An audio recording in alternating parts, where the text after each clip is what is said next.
ओम नमः शिवाय। पूर्णिमा Mishra shorts and blog में आप सभी का स्वागत है। आज है 25 जुलाई, सावन का दूसरा सोमवार। तो आज हम आप सबके साथ में सावन सोमवार की व्रत कथा सुनाएंगे, जिसे सुनकर भोलेनाथ प्रसन्न होते हैं। और सावन में जो लोग व्रत रहते हैं उन्हें ये कथा ज़रूर सुननी चाहिए। और कथा जो भी सुन रहे हैं वो पूरा कथा सुनना चाहिए, बीच में कथा छोड़कर नहीं जानी चाहिए। तो सबसे पहले हम भोलेनाथ की पूजा अर्चना करते हैं, तो उसमें जो भी हम सामग्री चढ़ाते हैं पूजन की, तो उसका लिंक हम डिस्क्रिप्शन बॉक्स में दे देंगे, तो आप वहां से चेक कर सकते हैं जा करके क्या क्या हम सावन के सोमवार में पूजा में हम चढ़ाते हैं।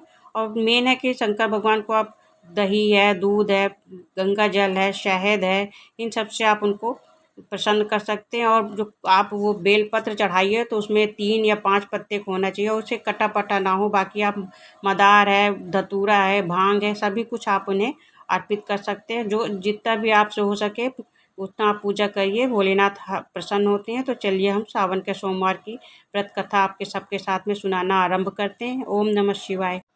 एक साहूकार था जो भगवान शिव का अनन्य भक्त था। उसके पास धन धान किसी भी चीज़ की कमी नहीं थी, लेकिन उसकी कोई संतान नहीं थी और वह इसी कामना को लेकर रोज़ शिव जी के मंदिर जाकर दीपक जलाता था। उसके इस भक्ति भाव को देख एक दिन माता पार्वती शिव जी से कहा, हे प्रभु, यह साहूकार आपका अनन्य भक्त है, इसको किसी बात का कष्ट है तो आप उसे अवश्य दूर करना चाहिए। शिव जी बोले, हे पार्वती, इस साहूकार के पास पुत्र नहीं है, यह इसी से दुखी रहता है।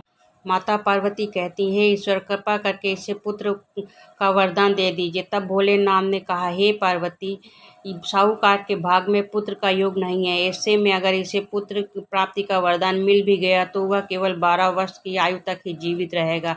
यह सुनने के बाद भी माता पार्वती ने कहा, हे प्रभु, आपको इस साहूकार को पुत्र का वरदान देना ही होगा, अन्यथा भक्त क्यों आपकी पूजा सेवा करेंगे। माता के बार बार कहने पर भोलेनाथ ने साहूकार को पुत्र का वरदान दिया, लेकिन यह भी कहा कि वह केवल 12 वर्ष तक ही जीवित रहेगा। साहूकार यह सारी बात सुन रहा था, इसलिए उससे ना तो खुशी हुई और ना ही दुख। वह पहले की तरह ही भोलेनाथ की पूजा अर्चना करता रहा। उधर सेठानी गर्भवती हुई और 9वें महीने उसे सुंदर से बालक की प्राप्ति हुई। परिवार में खूब हर्षोल्लास मनाया गया, लेकिन साहूकार पहले की तरह रहा और उसने बालक की 12 वर्ष की आयु का जिक्र किसी से भी नहीं किया।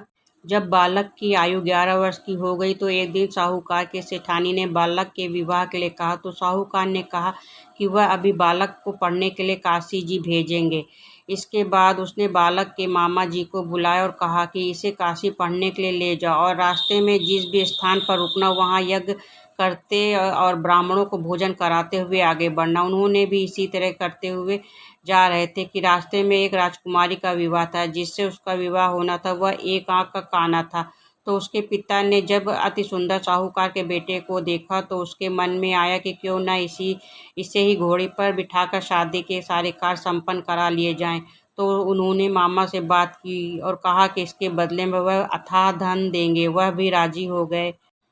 इसके बाद जब साहूकार का बेटा विवाह की बेदी पर बैठा और जब विवाह कार्य संपन्न हो गए तो जाने से पहले उसने राजकुमारी की चुनरी के पल्ले पर लिखा कि तेरा विवाह तो मेरे साथ हुआ, लेकिन जिस राजकुमार के साथ भेजेंगे वह तो एक आंख का काना है। इसके बाद वह मामा के साथ काशी के लिए चला गया। उधर जब राजकुमारी ने अपनी चुनरी पर यह लिखा हुआ पाया तो उसने राजकुमार के साथ जाने से मना कर दिया। तो राजा ने भी अपनी पुत्री को बारात के साथ विदा नहीं किया और बारात वापस लौट गई। मामा भांजे काशी पहुंच गए।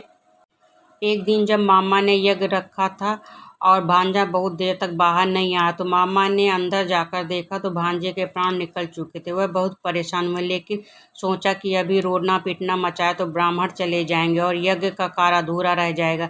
जब यज्ञ संपन्न हुआ तो मामा ने रोना पीटना शुरू किया। तो उसी समय शिव पार्वती उधर से जा रहे थे। तो माता पार्वती ने शिव जी से पूछा, हे प्रभु, ये कौन रो रहा है। तभी उन्हें पता चला कि यह तो भोलेनाथ के आशीर्वाद से जन्मा हुआ साहूकार का पुत्र है।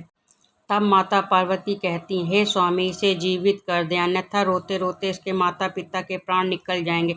तब भोलेनाथ ने कहा, हे पार्वती, इसकी आयु इतनी ही थी सो वह भोग चुका, लेकिन माँ के बार बार आग्रह करने पर भोलेनाथ ने उसे जीवित कर दिया। लड़का ओम नमः शिवाय करते हुए जी उठा और मामा भांजे दोनों ने ईश्वर को धन्यवाद दिया और अपनी नगरी की ओर लौटे। रास्ते में वह नगर पड़ा जहाँ राजकुमारी ने उन्हें पहचान लिया। तब राजा ने राजकुमारी को साहूकार के बेटे के साथ बहुत ही धन्य धान के साथ विदा किया। उधर साहूकार और उसकी पत्नी छत पर बैठे थे। उन्होंने यह प्रण कर रखा था कि यदि उनका पुत्र सकुशल न लौटा तो वह छत से कूदकर अपने प्राण त्याग देंगे। तभी लड़के के मामा ने आकर साहूकार के बेटे और बहू के आने का समाचार सुनाया, लेकिन वे नहीं माने। तो मामा ने शपथ पूर्वक कहा, तब दोनों को विश्वास हो गया और दोनों ने अपने बहू बेटे का स्वागत किया। उसी रात साहूकार को स्वप्न में शिव जी ने दर्शन दिया और कहा कि तुम्हारे पूजन से मैं प्रसन्न हुआ। इसी प्रकार जो भी व्यक्ति इस कथा को पढ़ेगा या सुनेगा उसके समस्त दुख दूर हो जाएंगे और सभी मनोकामनाओं की पूर्ति होगी। ओम नमः शिवाय। हर हर महादेव।